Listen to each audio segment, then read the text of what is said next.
With that, we'll move on to our next speaker, hailing from the Great White North, if we say from Manhattan. Dorivar is going to talk to us a little bit about managing soybeans in calcareous soils. Okay, good morning. Thank you. Thank you for the opportunity to visit with you this morning. I was asked to talk a little bit more about focus on high pH scenarios and focus on particularly calcium carbonate with iron chlorosis problems in soybeans. So we'll discuss that, focus on that specifically. Some of the things that we have to kind of, just to give a little feedback and a background, I guess, on iron chlorosis and what are the key factors there. Of course, high pH, but also calcium carbonate. And traditionally, we tend to measure calcium carbonate if once we get to pH of 7.4 or higher, we need to pay a little more attention to this in those situations, not just for iron chlorosis, but also what else is happening with other nutrients. And I'll just touch a little bit on that this morning, just to give a few examples of what happened with phosphorus and other nutrients, specifically from the soil testing standpoint. Other factors obviously affecting iron chlorosis are things like salt accumulation. We've seen some of that in Kansas. There's also some potential effect of high nitrates in the soil, and we've seen some of that here in Kansas, but it seems to be fairly common, especially I see quite a bit in Iowa when I was there, and I hear quite a bit of that as well in Minnesota, for example. So again, it's another factor. And really a combination of also biotic and abiotic stress. And this is something that's a little bit of a challenge. You know, some years you tend to see more iron chlorosis problems developing. And so it just maybe happens. It's a little bit wetter years. We do have some issues with pest disease, any kind of stress that is adding on top of the conditions we already have of pH and calcium carbonate, then that essentially can contribute to the development of iron chlorosis. So it's not uncommon for us to see that situation that, you know, you don't see anything for years, and then one spring suddenly is a huge problem. And a lot of that comes from just added stress that we maybe put into that particular crop. Again, as we go along, if you have questions, just put in the chat. I think we'll try to answer. If we don't answer it during this session, we'll definitely keep it for the end. So I would say just don't wait on that. Just as we're looking at the presentation, just put any questions. And so, okay, so what do we have in terms of management options? And this is a list of things that we've been seeing over the years, different studies with different level of success.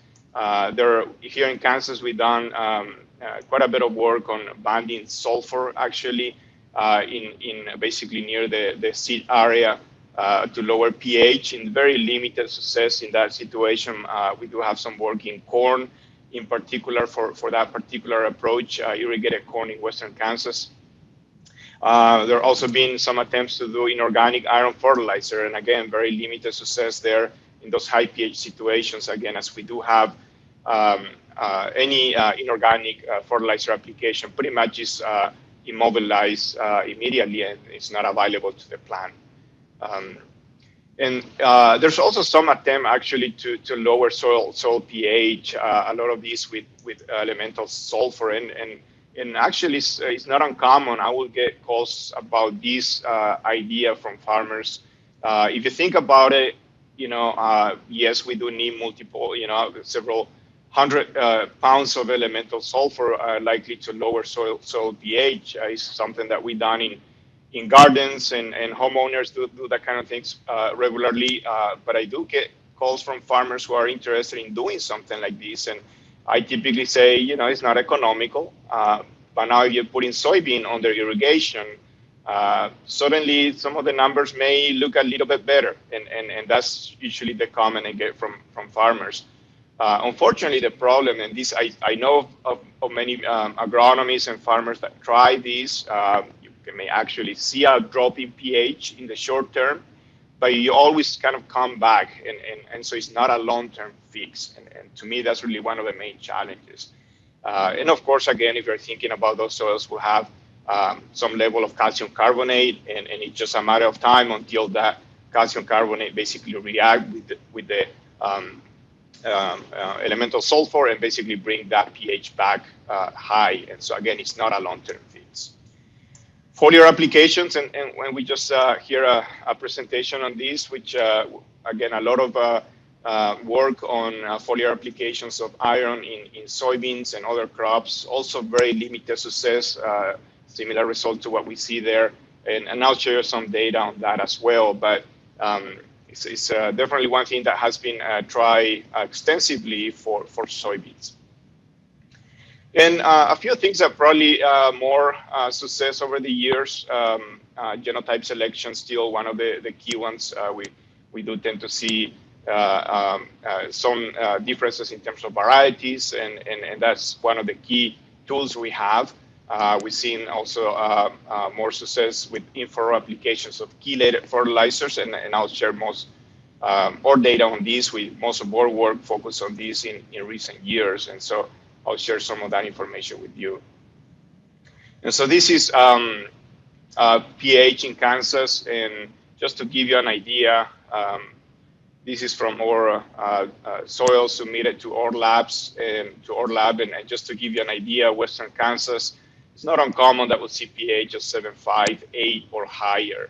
And so, but we also do have pH that tends to be low in the eastern part of the state, especially South Central. They're bordered with Oklahoma. We tend to have some of our low pH problems. So we do have a wide range of situations, and just want to show this to give you an idea with the kind of soils that we deal with. And again, we do have both conditions, and it's not uncommon that maybe an agronomist may be dealing in one county with low pH problems and high pH problems in other parts of the region. So again, it is something that is highly variable. One of the things that we also tend to see a little bit more in our case is that long-term no-till systems start to develop more low pH near the surface, and this is something that is happening in Western Kansas, where traditionally we have higher pH. So again, a lot of things happening there with the different management systems and soils that we have. And so this one field, just wanted to give an example of variability that we may have in iron and actually also related to pH. This is obviously not a typical field in Kansas. That would typically be more rectangular fields. But again, just to give you an idea, this pH, again, is getting above 7 in this area, essentially correlate with the lower values of iron that we see in this field. So essentially, iron soil tests follow pretty much pH, and that's what we tend to see. And to be honest, the soil test iron is not something that we typically use regularly to make fertilizer recommendations, at least not in Kansas. And a lot of that is because really one of the driving factors is pH, in this case, for availability of iron. And other micronutrients will also be affected by pH in this case. And so this is one example of the kind of things we tend to see in Western Kansas. There's a lot of soybean acres moving west in Kansas, and so we start to see this becoming more of a problem. Traditionally, places where we may be not growing soybeans now, it's with irrigation, we do tend to see more acres moving there, and we start to see problems with iron chlorosis. Specifically, again, soybean tends to be very sensitive. Another crop that is sensitive is sorghum, and this is another example. The other challenge is that you tend to see a lot of variability in terms of how these develop, and how iron chlorosis problem and high pH problems develop in the field kind of vary a little bit depending on the situation. For us in Western Kansas, the reason for some of these tends to be mostly fields that has been leveled for flood irrigation. So as you can see, typically you tend to see it more in irrigated fields. Obviously, we have pivots in all of these fields today, but in the past, it's very likely that these were leveled for flood irrigation. And so you basically have these subsoil high calcium carbonate that we are farming now in some of these places, creating iron chlorosis problems. So that's a little bit more of the, in my opinion, and what I see more often, the main source of iron chlorosis in many of our fields. Now, if you think about this also, this is going to create very interesting areas within a field where you see pockets of iron chlorosis happening in very well-defined areas. So you can go just short distance with very severe iron chlorosis to basically plants growing without any problems. And so that's one of the challenges also. So I'll show you some example here, but in terms of management and what can we do about that, it's a little bit of a challenge because some fields like this one, obviously most of the field is not looking good, but others you can see, a corner or a small pockets here and there that always make you wonder whether it's even economical to deal with some of these issues. And so what do we have in terms of fertilizer sources? And this is liquid chelated fertilizer. And you can see here in the list, the ones that are probably going to be more common to us is things like EDDHA. We've been using those for many years. This is pH, and what we see here is basically stability of this chelate with a different range of pH values. And so if you look at EDDHA, which again is one of the most popular ones over the years, it's pretty much stable up to about pH of 7. Once you get higher than that, the stability of that chelate is no longer there. And so when you have situations like this, pH is typically going to be above 8. You don't tend to see the benefit of things like EDDHA. And I think that's been one of the main challenges. Guys been trying some of these for years and basically don't see the benefit typically with these type of chelates. One that we try over the years in many of our experiments is the EDDHA. And as you can see, the stability of this type of chelate is much higher, very high pH. And so we do tend to see much better results in this kind of, with that type of fertilizer. The problem is, and these are not necessarily new fertilizer, they've been around, but they're being quite expensive, so basically not economical for farmers to use it. Now there are some products out there that's a little bit cheaper, still not, still pricey, but it's a little bit more, at least more available to producers. And so that's been one of the fertilizer sources we use in our trials. But again, just one of the key things I want to highlight here is that all the different sources of fertilizer, they are not the same. There's quite a bit of variability out there. And that's one of the challenges with micronutrients in general. Micronutrients is different than NPK, where we do have, dries for micros, we have liquids, and between liquids, we have different types of chelates as well. So it tends to be a little bit more complex to look at some of the micros, and in this case, iron in particular. So one study we did a few years ago, we looked at varieties, combination of varieties, tolerance to iron chlorosis, looking at this EDDHA chelate, apply with the seed in-furrow, and also look at foliars. And we look at a couple of different foliar options, a couple of different products, and basically a control without any foliar application. And so our typical locations, as you can see, pH above 8, and definitely with some level of calcium carbonate in the soil.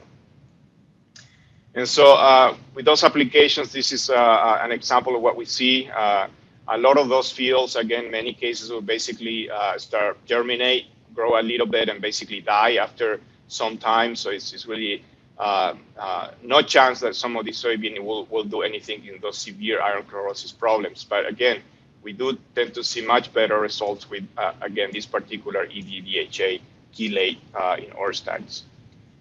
These are very extreme cases, again, and I'll show you one field where we did a lot of our study.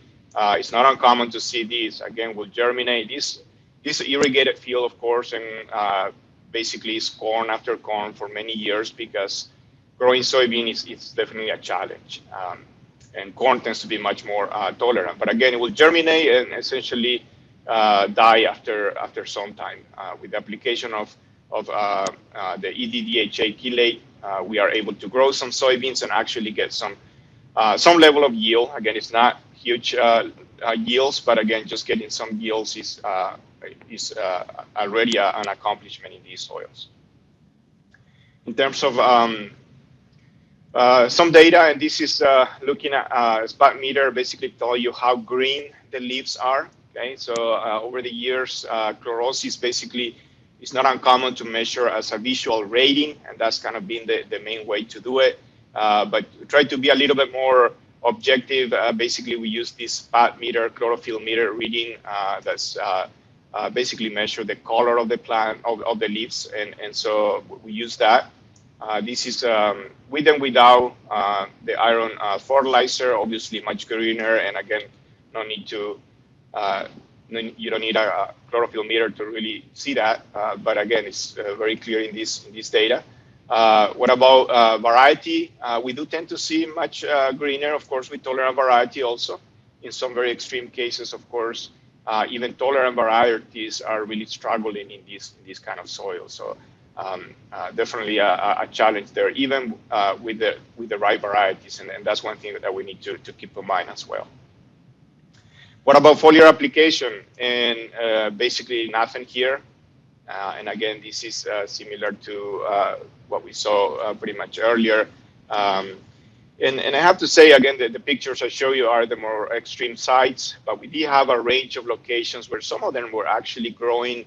You do see some level of growth, iron chlorosis problems, but not very extreme. Some were actually near normal. And so it's not necessarily that picture that I show you is the worst case, but some of them were actually not too bad. And even in that kind of situation, foliar applications were not really contributing to anything, at least in our studies. And again, we have to keep keep in mind we use chelates. Now is chelates the best for foliar application? That's maybe another discussion, but some may argue that chelates is really not intended for foliar. It is convenient for foliar application, but perhaps it's not the best. And again, that's really another topic. Now, of course, with our in-furrow applications, we do see very clear, and this average of 8 locations, and we do see very clear responses there. We got 11 bushel average across those 8 locations, and one of the challenges here is the price. Like I mentioned earlier, these are not cheap. The treatment that we do will be about $30 per acre. But again, with this kind of yield response, and you can do the math for soybean, definitely is economical. Now the question is, how do we target those areas? And I think that's really the challenge with many of our producers. Similar things in sorghum. You can see the check with the chelate application. Still, we do see some chlorosis problems, but definitely looking much better with that treatment. Average of 2 locations in this study, we gain 27 bushel of sorghum. Again, our cost fertilizer of about $30.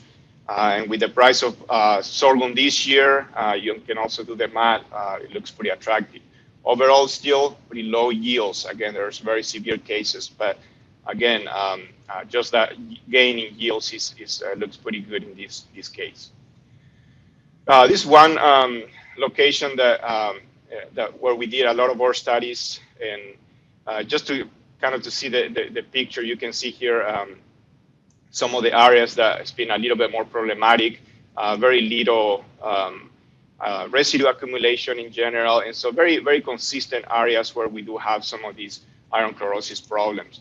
And if you look at here, this is corn, NDVI values, and again, it still show even in corn, and again, corn is pretty tolerant to chlorosis, but you can definitely see those areas show up in corn growing in this half circle. Soybean, this is from last year, and this really what becomes quite extreme, and these are areas where basically there's nothing, okay? And so soybean start growing, in many cases germinate, but that's as far as it goes, basically. So you can really see the problem there. Now, the challenge with this is that the rest of the field may actually look good, and again, we can have some pretty good yields. Remember, this obviously irrigated, otherwise very productive soils, and so we do have the conditions for good yields. But what do we do with this? And this may be more of a precision ag topics in this case, but I know some farmers get creative, and I know some farmers that just turn on and off the starter fertilizer and try to target these areas, and they're very happy with it. But the problem is if we're trying to apply a blanket uniform applications across the entire field, more likely it's not going to be economical, because again, you're putting a $30 per acre treatment and you're only capturing yields in a few areas. It's not very good, and that's a challenge. And again, in some of those areas where we did these studies, this is basically the type of response we see. Quickly here to finish, just wanted to touch a little bit what else calcium carbonate may be affecting. And one thing that I always emphasize is, when it comes to phosphorus, I don't know that if it is very extreme, tie-up is always a question, right? But at least for us, the highest calcium carbonate I tend to see is usually in the range of 10 to 15%. It's not like the case of the Australians, for example, that they're seeing 25, 30% calcium carbonate. And so I don't know that really tie-up is a big problem. However, the method of soil test that we're using becomes really important. This is just a comparison of Bray 1 versus Melic 3. And these are a set of locations where we have very high pH, carbonates of 8% or higher. You can see the Bray 1 is really low. So basically underestimating, in this case, the phosphorus level in these fields with the Bray 1. So Melic 3 do a better job. This is H3A, part of the HINI test. We've done some evaluations with that, similar problems, and actually even worse with the H3A for phosphorus. And of course, Olsen has been historically really the test of choice for high pH and calcium carbonate soil. So that looks do a much better job. So the point here is that you deal with some of these soils, you start to see very high pH. You also need to be looking at those phosphorus soil test methods and see whether or not that's going to make any difference in your interpretations in particular. And again, in some cases, it could make a difference. Other soil test methods, this is cations, and this is actually something we just recently were looking at ammonium acetate versus Melic 3. And as you know, most commercial labs now is using Melic 3, and that's really the more convenient, and most labs will be doing that. But originally, ammonium acetate has been the choice for cations. So this is a comparison of ammonium acetate and Melic 3. Things like potassium is basically a one-to-one line, so no problem there. Magnesium and sodium actually doesn't look too bad. But when you start to see those high pH soils, we basically extracted more calcium with Melic 3. Why is this important? If you are looking at things like cation exchange capacity, and some people use CEC for some type of recommendation, especially potassium recommendation in some states, that could be important. And essentially, if you're using CEC by summation, you start to see much higher CEC values with the Melic 3 in those high pH soils. So again, it is something to keep an eye on. That ratio that we see here, anytime you start to see a pH higher of 7.4, you start to see a problem there. So again, essentially a pH of below 7.4, no problem, don't worry about it. Start to see something above 7.4, and I will just pay a little more attention to those soil test methods and whether or not is the appropriate one, especially if we're making some fertilizer decisions based on that information. And to finish here, try to for sure stay on time for the rest of the presentations. One of the things I want to emphasize here is that the iron fertilizer sources are not the same, and we do have quite a bit of variability there, and I will say the same problem for other micronutrients, and that's even for sulfur. We do have a lot of sulfur issues as well here in recent years, and the different fertilizer sources are going to be the same in terms of availability. But certainly for micronutrients and iron, and even within liquid chelates, again, there are going to be differences like I showed earlier. And some will be better for those extreme high pH where we have calcium carbonate in the soil. The problem with this, of course, is cost, right? If you are looking at for some of those products that are going to be perhaps much better in that particular case, tends to be more expensive. But at the same time, I also think there are some opportunities here. And again, the kind of yield increases that I showed you earlier, even though we're talking maybe small areas, it looks really attractive. And I think you can actually get some pretty good return to investment. But the key here, again, like I say, maybe more of a question of precision agriculture is how do we target those applications and making sure we are putting where it's needed. Certainly, blanket applications has not been good, and obviously it's ineffective and basically start pretty much wasting fertilizer in that kind of situation. A few other things just to finish here. Iron chlorosis is really something that is also affected by other factors, and so we need to keep that in mind. Varieties is still one of the key tools that we have. Also for sorghum, we do see significant differences between hybrids. Foliar application, really not a good result there for yields. We do see a little bit increase in color, but that's basically as far as we go. There are also some other management strategies, and we're not going. We didn't get into that, of course, today. But population, increasing population in soybeans. There's even some intercropping, cover crop species that can also help. A lot of that related maybe to the nitrate situation, but combination of things that can overall help to manage those soils. And with that, thank you, and we'll stay around for the discussion later. Thank you, Dorivar. And I do believe you have a little bit of time for a quick question. We got one in the chat there talking about those irrigated spots you talked about. Would it be better if managing to have that chelated iron in-furrow, or go ahead and hit it with elemental sulfur at that higher rate? Or maybe that's an excellent question. Maybe a little bit of both, and that's an excellent question. That's the type of question I get from farmers, is that they are smaller areas and they are willing to spend the money to kind of fix those areas. The problem with elemental sulfur is that what we've seen is that it's a short-term fix. Because of the level of calcium carbonate, those tends to come back the pH high, so it's really more of a short-term fix in that case. So it seems to me like the in-furrow chelate's still the best option. The issue, of course, is how do we target the application, and that's where again we have to be a little creative of how we do that kind of applications. So they asked to follow up about if it is a short-term fix, how long does that typically last? Yeah, I seen some, again, depends on how much calcium carbonate is there, but I typically say a couple years is really what I seen from people that done it. And so again, if you have a lot of calcium carbonate, that's just going to keep neutralizing that acidity essentially. Okay, I do appreciate it, and like I said,